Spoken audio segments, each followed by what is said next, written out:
Romanos 8, 31 e 32, diz assim a palavra do Senhor: Que diremos, pois, à vista destas coisas? Se Deus é por nós, quem será contra nós? Aquele que não poupou o seu próprio Filho, antes por todos nós o entregou, porventura não nos dará graciosamente com ele todas as coisas? Meus queridos irmãos, meus amigos, nós sabemos que a conquista de uma medalha, seja ela de que cor for, representa grande conquista e para muitos é símbolo do ápice da felicidade. Irmãos, nós temos muitos sonhos, muitos projetos, e Deus pode realizar cada um deles. Mas tudo isto, todos os seus sonhos, todos os seus projetos, são pequenos demais diante daquilo que Deus já nos deu. Não podemos projetar nossa felicidade na tentativa de alcançar algo para sermos felizes. É um equívoco, é um erro. Nós projetarmos algo em busca da felicidade. Por que eu digo que é um equívoco nós pensarmos assim? Projetarmos alguma coisa em busca da felicidade. Por que é um equívoco? É porque nós já temos todas as razões para nos alegrarmos, para sermos felizes. Nós não precisamos de nada mais, não precisamos de algo mais para sermos felizes. Aí eu pergunto, será que realmente nós temos lembrado que até mesmo nos momentos mais difíceis, nós podemos evidenciar a felicidade? Até mesmo nos momentos mais difíceis, você sabia que Deus é por nós? Até em tempo de coronavírus, Deus é por nós. Então eu pergunto novamente, você se alegra sabendo que Deus já nos deu em Cristo tudo aquilo que nós necessitamos para a nossa felicidade? Você se alegra sabendo que Deus já nos deu tudo em Cristo? Meus queridos, no livro de Romanos, o livro que nós acabamos de ler, no capítulo 1, na verdade, do capítulo 1 ao 3, Paulo fala sobre a universalidade do pecado. Fala também da condenação em relação a gentios e judeus. Também trata da fidelidade e da justiça de Deus. No capítulo 4, ele mostra-nos que, mesmo na antiga aliança, no Velho Testamento, por assim dizer, a justificação não era por obras, mas por fé. No capítulo 5 de Romanos, Paulo fala dos frutos da justificação. No capítulo 6 fala dos efeitos da santificação. No capítulo 7 ensina que a lei revela o pecado. No capítulo 8, Paulo descreve os cuidados de Deus para com o seu povo. O curioso é que se torna impossível lermos os versículos 31 ao 39 deste capítulo sem traçarmos em nossa mente o claro cenário de um tribunal. Não tem como você olhar para estes versos da palavra de Deus e não vislumbrar aqui um cenário de tribunal.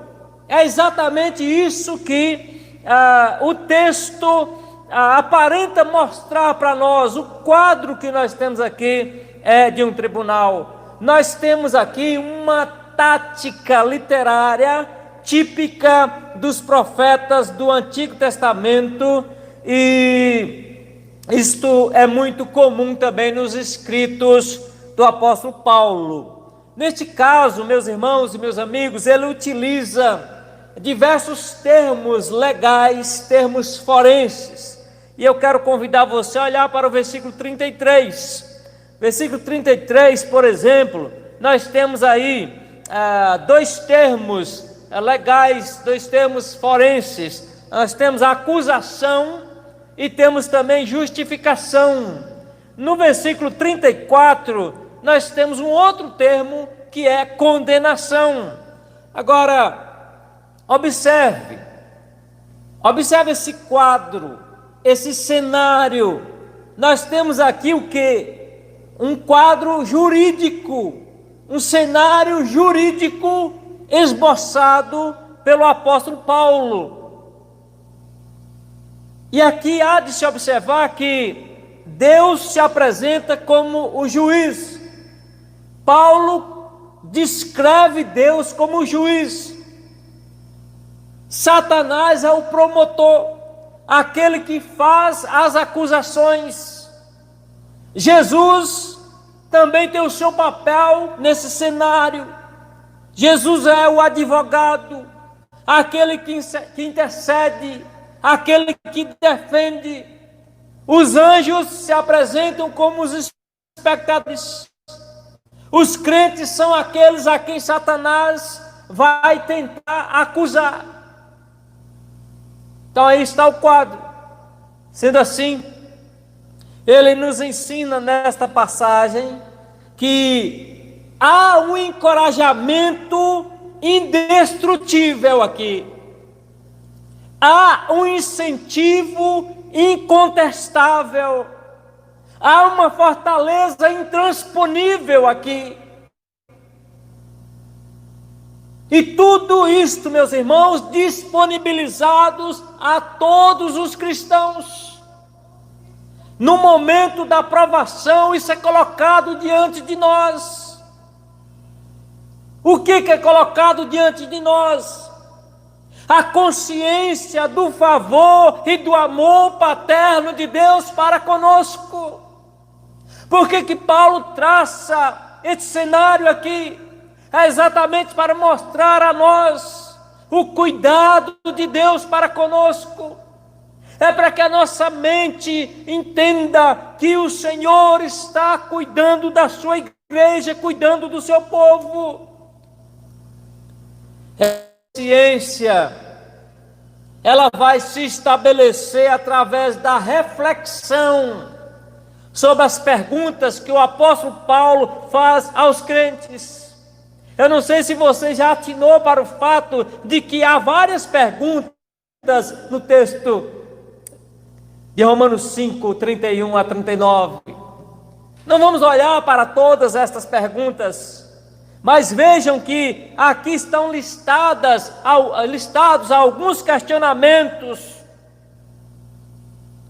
Vejamos a primeira, do versículo 31, e aí eu quero desconsiderar a primeira propriamente, e ir para a segunda, que é a parte B do versículo. Qual a pergunta nós temos aí? Se Deus é por nós, quem será contra nós? Aí está um questionamento para a nossa reflexão. Imagine você o cenário traçado por Paulo. Imagine você no banco dos réus. Imagine todo esse cenário onde Deus é o juiz, Satanás o promotor, o acusador, Jesus como advogado, os anjos como espectadores, você como objeto de acusação de Satanás. E aí Paulo faz esta pergunta: se Deus é por nós, quem será contra nós? Eu sei, meus irmãos, que às vezes as coisas vão mal. A tristeza toma posse de nossos corações, afasta de nós toda a confiança. Às vezes nós somos tomados pela desconfiança. Em muitas situações parece que não há consolação. Nós não conseguimos enxergar que Deus é por nós, que Deus está conosco. Por diversas situações nós enfrentamos esses questionamentos.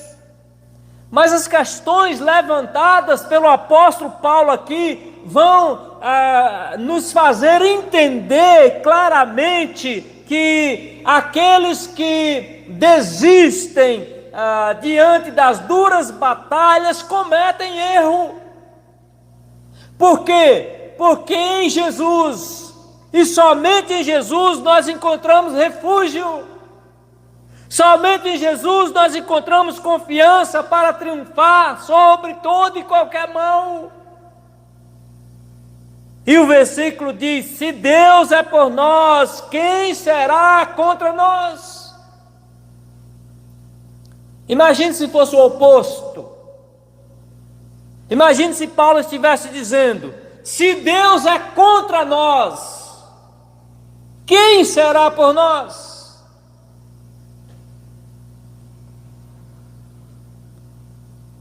Aliás, é isto que Paulo vai mostrar, por exemplo, no capítulo 1.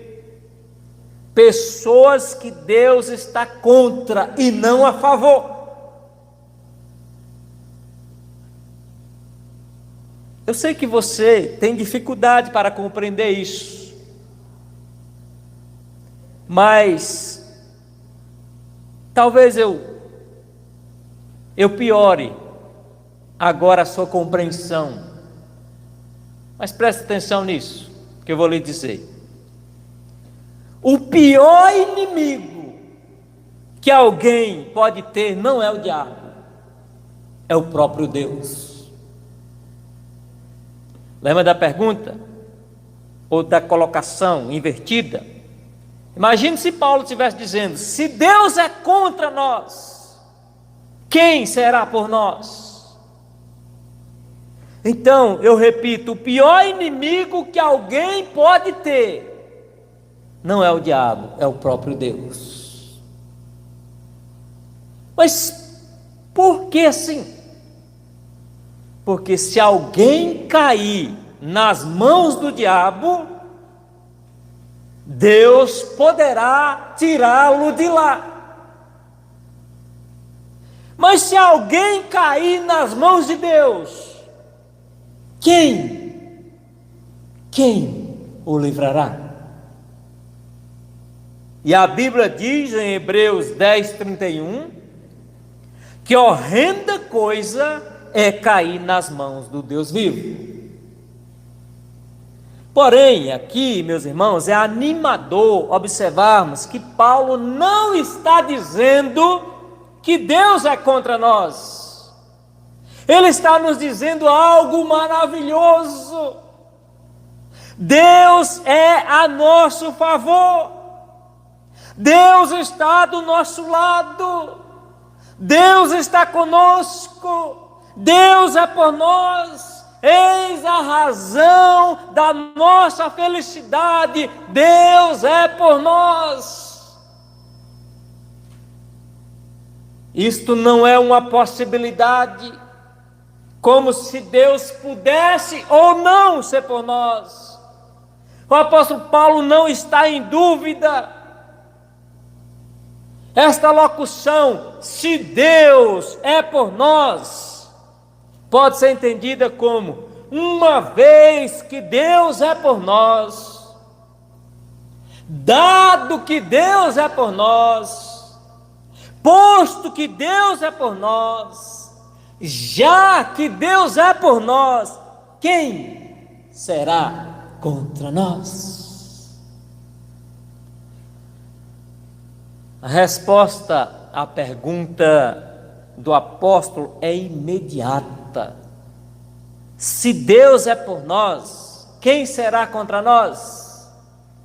Ninguém. Ninguém será contra nós.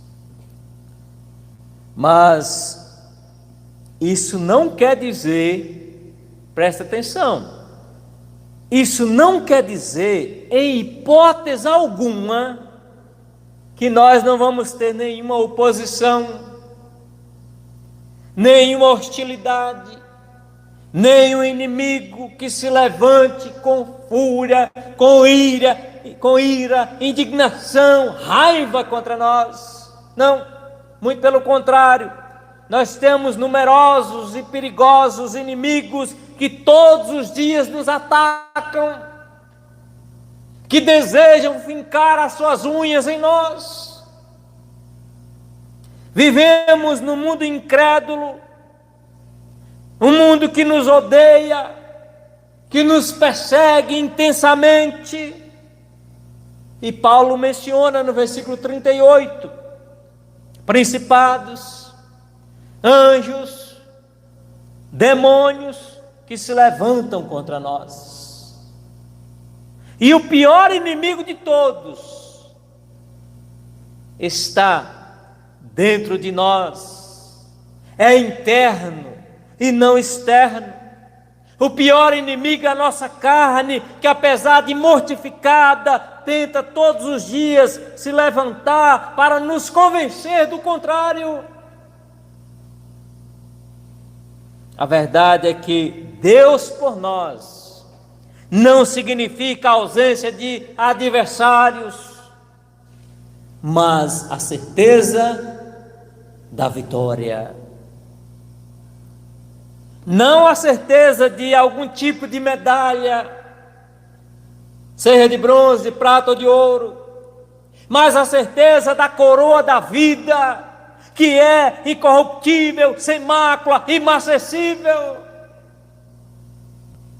Apesar de termos grandes e numerosos inimigos, eles não se comparam em grandeza e poder com o nosso Deus.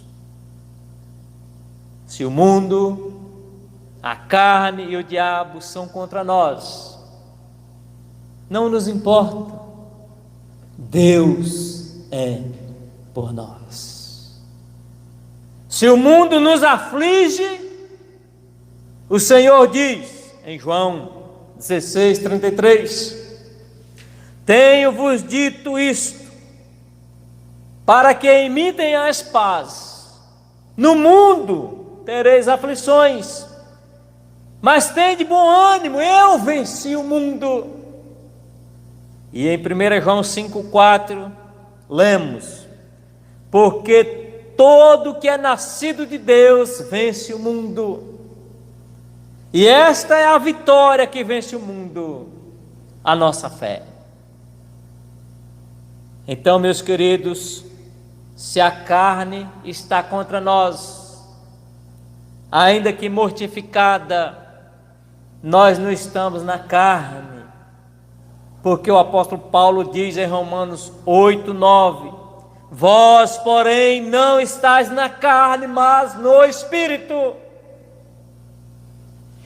E se os principados e potestades vierem contra nós, se vestirem de ira contra nós, tramando secretamente a nossa destruição, o apóstolo Paulo diz em Colossenses 2,15: Cristo despojou os principados e potestades, os exibiu publicamente e deles triunfou na mesma cruz.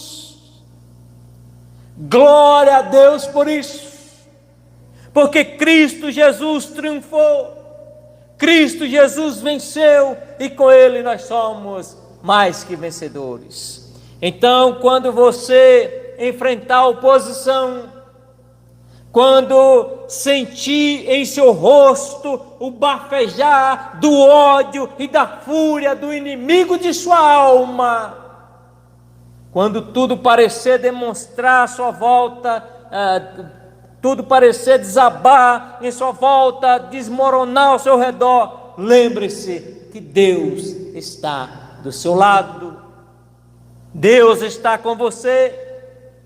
Isso muda, meus queridos, isso muda a nossa perspectiva em meio às situações mais difíceis e tenebrosas de nossas vidas. A certeza, a convicção que Deus está conosco. Quer ver outra pergunta? Versículo 32. Porventura, não nos dará graciosamente com Ele todas as coisas? Porventura, Deus não nos dará graciosamente com Ele, Cristo, todas as coisas? Alguém já disse que a incredulidade questiona. A incredulidade pergunta: porventura Ele dará? A fé faz uma pergunta diferente. Qual a pergunta da fé? Porventura Ele não dará? Olha a diferença. O que a incredulidade faz? Qual é o questionamento da incredulidade? Este: porventura Ele dará? A fé pergunta: porventura Ele não dará? Jesus é o eterno e unigênito Filho de Deus, disto nós sabemos. Ele fez-se homem, veio a esta terra, andou em meio às pessoas da sua época, pessoas comuns, como tantos outros homens. Jesus viveu aqui neste mundo. Todavia, jamais podemos imaginar ou conhecer pessoa alguma mais importante para Deus do que o seu Filho amado. Talvez você pergunta: e eu? Eu não sou importante para Deus? Sim, nós somos importantes. Por que nós somos importantes para Deus? Porque nós estamos unidos a Cristo, nós estamos ligados a Cristo, nós estamos em Cristo. Você pode perguntar: mas porventura eu não sou filho de Deus? Se você é um cristão, porque cristão de Cristo, está em Cristo. Se você é um cristão, a resposta é sim, você é filho de Deus. Os cristãos são filhos de Deus por adoção. Jesus é o Filho unigênito de Deus. Deus nos ama com um amor incondicional, é certo, mas Ele nos ama em Cristo. Ninguém pode ir a Deus senão por Jesus Cristo. Tão somente por meio de Jesus Cristo que o homem pode ser objeto do amor e não da ira de Deus.